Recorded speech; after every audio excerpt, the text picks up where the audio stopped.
Hi friends, ಎಲ್ಲರಿಗೂ ನಮಸ್ಕಾರ. ನಾನು ನಿಮ್ಮ ಪ್ರೀತಿಯ ರಘು. ಮತ್ತೊಂದು ವಿಡಿಯೋಗೆ ಸ್ವಾಗತ.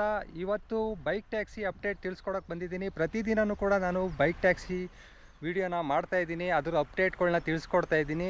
ಇವಾಗ ಒಂದು ವಾರದಿಂದ ಏನು ನಡೀತಾ ಇದೆ ಬೆಂಗಳೂರಲ್ಲಿ ಮತ್ತು ನಮ್ಮ ಕರ್ನಾಟಕದಲ್ಲಿ ಬೈಕ್ ಟ್ಯಾಕ್ಸಿ ಸೀಸ್ಗಳು, ಆರ್ ಟಿ ಆಫೀಸರ್ಗಳು, ಅದೆಲ್ಲ ನೀವು ನೋಡಿರ್ಬೋದು. ಇವಾಗ ಒಂದು ಹೊಸ ವಿಚಾರ ಬಂದಿದೆ, ತಮ್ಲೈನ್ ಕೂಡ ನೋಡಿರ್ತೀರ. ಸುಪ್ರೀಂ ಕೋರ್ಟ್ಗೂ ಕೂಡ ಕೇಸ್ ಹಾಕಿದರು ನಮ್ಮ ರಾಜ್ಯ ಸರ್ಕಾರ. ಆ ಕೇಸು ಇವಾಗ ಓಪನ್ ಆಗಿದೆ ಗುರು. ಅಂದರೆ ಮೂರುವರೆ ತಿಂಗಳ ಹಿಂದೆ ಆ ಕೇಸ್ನ ಫೈಲ್ ಮಾಡಿದರು ನಮ್ಮ ರಾಜ್ಯ ಸರ್ಕಾರದವರು. ಏನಂತ, ಹೈಕೋರ್ಟಲ್ಲಿ ಏನು ಆರ್ಡ್ರ್ ಬಂದಿದೆ ಅದಕ್ಕೆ ವಿರೋಧವಾಗಿ. ಹೈಕೋರ್ಟಲ್ಲಿ ಏನು ಬಂದಿತ್ತು ಆರ್ಡ್ರು ನಿಮ್ಗೆ ಗೊತ್ತಿರಬೇಕು, ಗೊತ್ತಿಲ್ಲದೆ ಇದ್ದವ್ರು ಕೇಳಿಸ್ಕೊಳ್ಳಿ. ಬೈಕ್ ಟ್ಯಾಕ್ಸಿಗೆ ಗ್ರೀನ್ ಸಿಗ್ನಲ್ ಕೊಟ್ಟಿದ್ದರು ಹೈಕೋರ್ಟಲ್ಲಿ. ಒಂದು ನಿಯಮಗಳನ್ನ ಜಾರಿ ಮಾಡಿ ಅಂತ ಸರ್ಕಾರಕ್ಕೆ ಕೂಡ ಆಜ್ಞೆ ಮಾಡಿದರು. ಆ ಆಜ್ಞೆನ ವಿರೋಧ ಮಾಡಿ ಸುಪ್ರೀಂ ಕೋರ್ಟ್ಗೆ ಕೇಸ್ನ ಇವರು ರಾಜ್ಯ ಸರ್ಕಾರದವರು ಹಾಕಿದರು. ಆ ಕೇಸು 2 ಡೇಸ್ ಬ್ಯಾಕ್ ವೆರಿಫೈ ಆಗಿದೆ. ಇವಾಗ ಇಲ್ಲಿವರೆಗೂ ಕೂಡ ಪೆಂಡಿಂಗ್ ಇತ್ತು ಆ ಫೈಲು. ಇವಾಗ ಮೂವ್ ಆಗಿದೆ. ಹಿಯರಿಂಗ್ ಡೇಟ್ ಕೂಡ ಕೊಟ್ಟಿದ್ದಾರೆ ಗುರು. ಹಿಯರಿಂಗ್ ಡೇಟ್ ಕೂಡ ತಿಳಿಸ್ಕೊಡ್ತೀನಿ ನಿಮಗೆ, ಯಾವತ್ತು ಹಿಯರಿಂಗ್ ಡೇಟು ಅಂತ. ಯಾಕೆ ಖುಷಿಯಾದ ವಿಚಾರ ಅಂತ ಹೇಳ್ತೀನಿ ಅಂತ ಹೇಳೋದಾದರೆ, ಸುಪ್ರೀಂ ಕೋರ್ಟಲ್ಲಿ ಏನಾದರೂ ಕೇಸು ಬೈಕ್ ಟ್ಯಾಕ್ಸಿ ಪರವಾಗಿ ಏನಾದರೂ ಬಂದರೆ ಇಡೀ ಇಂಡಿಯಾಗೇ ಕೂಡ ಅಪ್ಲೈ ಆಗುತ್ತೆ.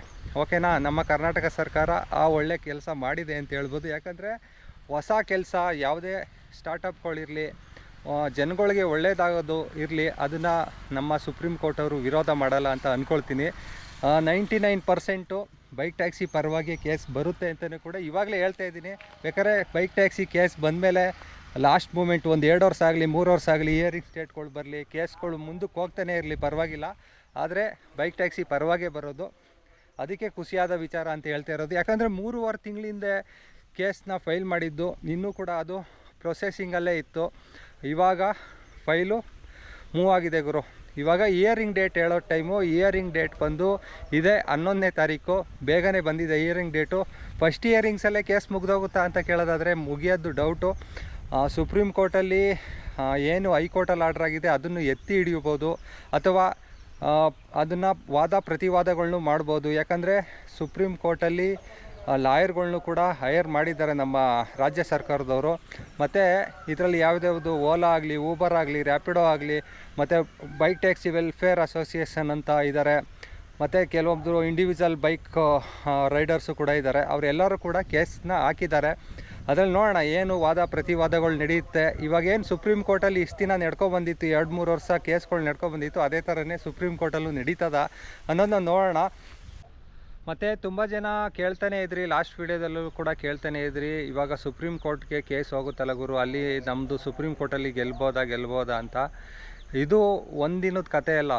ಯಾಕಂದರೆ ಕೇಸ್ಗಳು ನೀವೇ ನೋಡಿರ್ತೀರ, ಕೋರ್ಟ್ಗಳಲ್ಲಿ ಎಷ್ಟೊಂದು ದಿನಗಳು, ಎಷ್ಟೊಂದು ವರ್ಷಗಳು ಎಳ್ಕೊಂಡು ಹೋಗುತ್ತೆ ಅಂತ.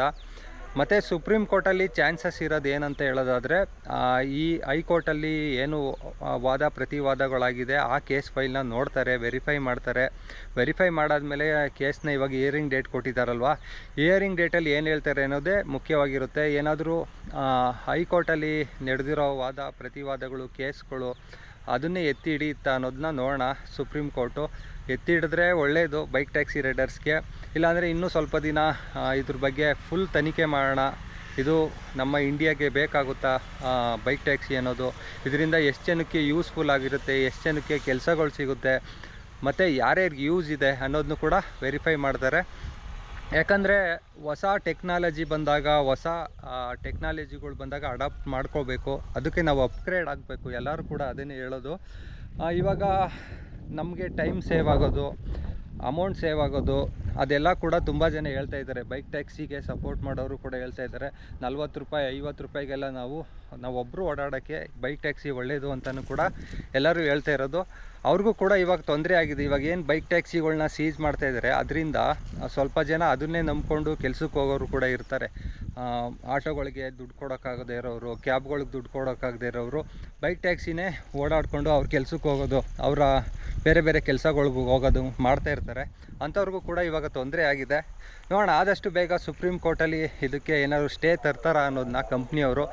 ಸ್ಟೇ ತಂದರೆ ಒಳ್ಳೆಯದು ಗುರು. ಬೈಕ್ ಟ್ಯಾಕ್ಸಿ ಯಥಾಸ್ಥಿತಿ ಏನು ನಡ್ಕೊಂಡು ಬಂದಿದೆ ಅದನ್ನು ಸ್ಟೇ ತಂದರೆ ಒಳ್ಳೆಯದು. ಬೈಕ್ ಟ್ಯಾಕ್ಸಿ ಇಷ್ಟು ದಿನ ಮಾಡ್ತಾಯಿದ್ದೋ, ಬೈಕ್ ಟ್ಯಾಕ್ಸಿ ಬಿಟ್ಟು ಬೇರೆ ಏನು ಮಾಡೋದು, ಬೇರೆ ಏನು ಗೊತ್ತಿಲ್ಲ ನನಗೆ ಅಂತ ತುಂಬ ಜನ ಕಾಮೆಂಟು ಕೂಡ ಮಾಡ್ತಾಯಿದ್ರಿ. ಬೈಕ್ ಟ್ಯಾಕ್ಸಿ ಬಿಟ್ಟು ಬೇರೆ ಎಲ್ಲ ಕೆಲಸನೂ ಇದೆ ಗುರು. ಇವಾಗ ಡೆಲಿವರಿ ಪಾರ್ಟ್ ಟೈಮಾಗಿ ನೀವು ಮಾಡ್ಕೊಳ್ಳಿ. ಇದನ್ನು ಪಾರ್ಟ್ ಟೈಮಾಗೆ ತೊಗೋಬೇಕು. ಡೆಲಿವರಿ ಕೆಲಸಗಳ್ನಾಗಲಿ ಬೈಕ್ ಟ್ಯಾಕ್ಸಿ ಆಗಲಿ ಪಾರ್ಟ್ ಟೈಮಾಗಿ ತೊಗೋಬೇಕು. ಬೇರೆ ಸ್ಕಿಲ್ ಇರೋ ಕೆಲಸಗಳ್ನ ಕಲ್ತ್ಕೊಳ್ಳಿ, ಓಕೆನಾ. ಆ ಕೆಲಸಗಳಲ್ಲಿ ನಿಮಗೆ ಅಪ್ಗ್ರೇಡ್ ಆಗ್ತಾ ಹೋಗಿ. ಬೈಕ್ ಟ್ಯಾಕ್ಸಿನೇ ನಂಬ್ಕೋಬೇಡಿ. ಈ ಎಲ್ಲ ಟೆಂಪ್ರವರಿ ಕೆಲಸಗಳು, ನಮ್ಮ ಮೈಯಲ್ಲಿ ಶಕ್ತಿವರೆಗೂ ಇರೋವರೆಗೂ ಅಷ್ಟೇ ಮಾಡೋಕ್ಕಾಗುವಂಥ ಕೆಲಸಗಳು ಇವೆಲ್ಲ. ನೀವು ಸುಮ್ಮನೆ ಅಂದ್ಕೊಂಡಿದ್ದೀರಾ ಬೆಂಗಳೂರಲ್ಲೆಲ್ಲ ಡೆಲಿವರಿ ಕೆಲಸ ಮಾಡಿಕೊಂಡು ಕಿತ್ತೋಗಿರೋ ರೋಡ್ಗಳಲ್ಲೆಲ್ಲ ಓಡಾಡಿಕೊಂಡು ಕೆಲಸ ಮಾಡೋದು ಸುಮ್ಮನೆ ಆಗಲ್ಲ, ಓಕೆನಾ. ಆದಷ್ಟು ಬೇರೆ ಬೇರೆ ಕೆಲಸಗಳಿಗೆ ಮೂವ್ ಆನ್ ಆಗಿ. ಸ್ವಲ್ಪ ಕಮ್ಮಿ ಸ್ಯಾಲ್ರಿ ಬಂದರೂ ಪರವಾಗಿಲ್ಲ. ನಿಮ್ಮ ಕಮಿಟ್ಮೆಂಟ್ಗಳು ಮೇನು ಡೆಲಿವರಿ ಬಾಯ್ಸ್ಗಳಾಗಲಿ ಈ ಬೇರೆ ಫೀಲ್ಡಲ್ಲಿ ಕೆಲಸ ಮಾಡ್ತಿರೋರಾಗಲಿ ಕಮಿಟ್ಮೆಂಟ್ಗಳು ಜಾಸ್ತಿ ಇಕ್ಕೋಬಿಟ್ಟಿರ್ತಾರೆ. ಅದನ್ನು ಫುಲ್ಫಿಲ್ ಮಾಡೋಕ್ಕೆ ಈ ಥರ ಕೆಲಸಗಳು ಮಾಡಿದ್ರೆ ಆಗೋದು. ಇವಾಗ ನಾನು ಕೂಡ ಬೇರೆ ಕೆಲಸ ಮಾಡಿಕೊಂಡು ಪಾರ್ಟ್ ಟೈಮಲ್ಲಿ ಇದು ಮಾಡ್ತಾಯಿದ್ದೆ. ಕಮಿಟ್ಮೆಂಟ್ಗಳು EMI ಎಲ್ಲ ತೀರಿಸ್ಬೇಕಲ್ವ, ಒಂದು ಸ್ವಲ್ಪ ಇದರಿಂದ EMIಗಳೆಲ್ಲ ತೀರಿಸ್ಕೊಳ್ತಾಯಿದ್ದೆ. ಇವಾಗ ಸ್ವಲ್ಪ ಕಷ್ಟ ಆಗಿದೆ, ಏನು ಮಾಡೋಕ್ಕಾಗಲ್ಲ. ಸ್ವಲ್ಪ ದಿನ ಡೆಲಿವರಿ ಕೆಲಸನೇ ಮಾಡಬೇಕು. ಪೋರ್ಟರು, ಅಂಕಲ್ ಡೆಲಿವರಿ ಈ ಥರ ಅಪ್ಲಿಕೇಶನಲ್ಲಿ ಮಾಡಬೇಕು. ತುಂಬ ಜನ ಕೇಳ್ತಾಯಿದ್ದಿದ್ದು ಅದನ್ನೇ, ಮಾಡ್ಬೋದಾ ಎಷ್ಟೋ ವೀಡಿಯೋ ಮಾಡಲಿ ನಾನು.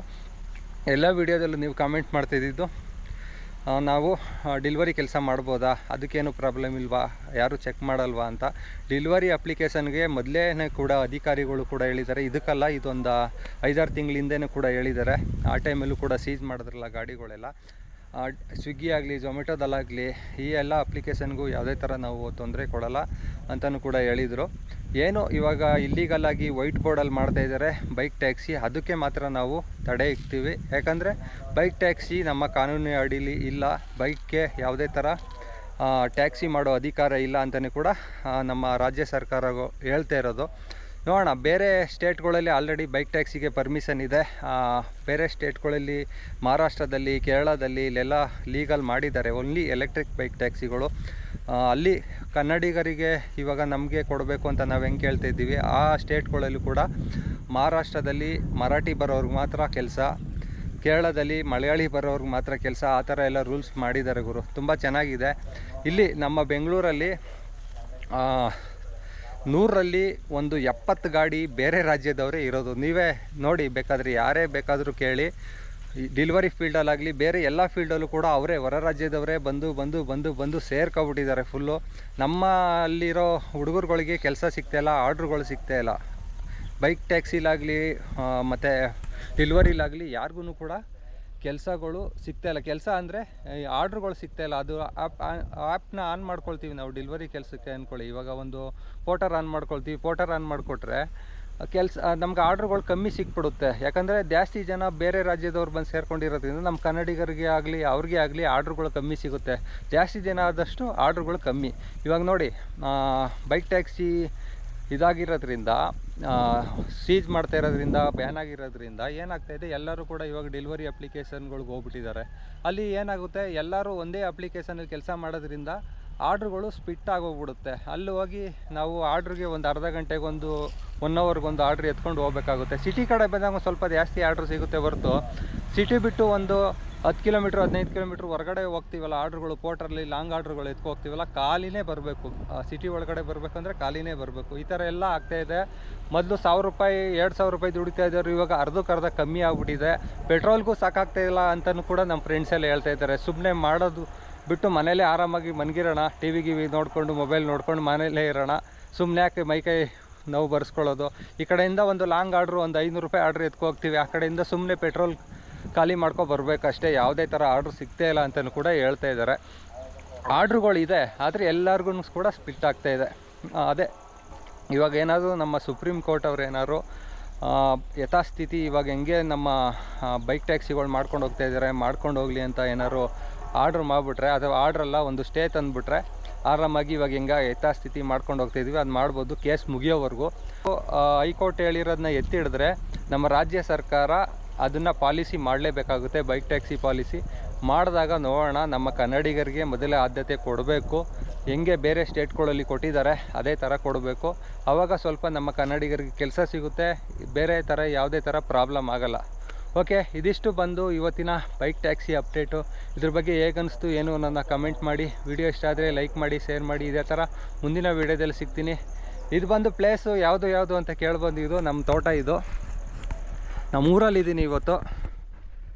ಊರಲ್ಲೆಲ್ಲ ಹಬ್ಬ ಇತ್ತಲ್ಲ, ಅದಕ್ಕೆ ಬಂದಿದ್ದೆ. ನಮ್ಮ ತೋಟ ನೋಡ್ಕೊ ಹೋಗೋಣ ಅಂತ ನಮ್ಮ ರಥದಲ್ಲಿ ಬಂದಿದ್ದೀವಿ. ನೋಡಿ, ಇದೆ ನಮ್ಮ ರಥ ಸೈಕಲ್. ಇದರಲ್ಲಿ ಬಂದೆ.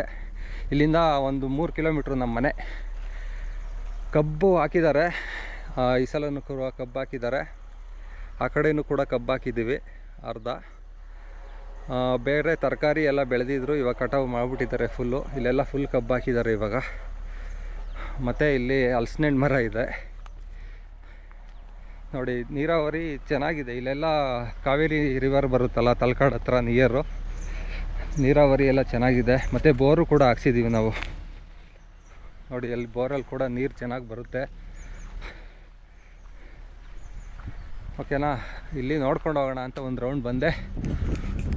ಓಕೆ, ವಿಡಿಯೋ ಇಷ್ಟ ಆದರೆ ಲೈಕ್ ಮಾಡಿ, ಶೇರ್ ಮಾಡಿ. ಇದೇ ಥರ ಬೈಕ್ ಟ್ಯಾಕ್ಸಿ ಅಪ್ಡೇಟ್ ಬಂದರೆ ತಿಳಿಸ್ಕೊಡ್ತೀನಿ. ಆದಷ್ಟು ಬೈಕ್ ಟ್ಯಾಕ್ಸಿ ರೈಡರ್ಸ್ ಯಾರ್ಯಾರು ಇದ್ದೀರಾ ಹುಷಾರಾಗಿ ಮಾಡಿ. ಬೇರೆ ಅಪ್ಲಿಕೇಶನ್ಗಳಲ್ಲಿ ಕೆಲಸ ಮಾಡಿ ಸ್ವಲ್ಪ ದಿನ ನೋಡೋಣ. 11ನೇ ತಾರೀಕು ಸುಪ್ರೀಂ ಕೋರ್ಟಲ್ಲಿ ಯಾವ ಥರ ಸ್ಟೇ ತರ್ತಾರಾ ಇಲ್ವೋ ಅನ್ನೋದನ್ನ ಅಪ್ಡೇಟ್ ಮಾಡ್ತೀನಿ ನಿಮಗೆ. Thank you for watching friends. Have a nice day. Bye bye, take care. ನಾನು ನಿಮ್ಮ ಪ್ರೀತಿಯ ರಘು. ಮುಂದಿನ ವೀಡಿಯೋದಲ್ಲಿ ಸಿಗೋಣ.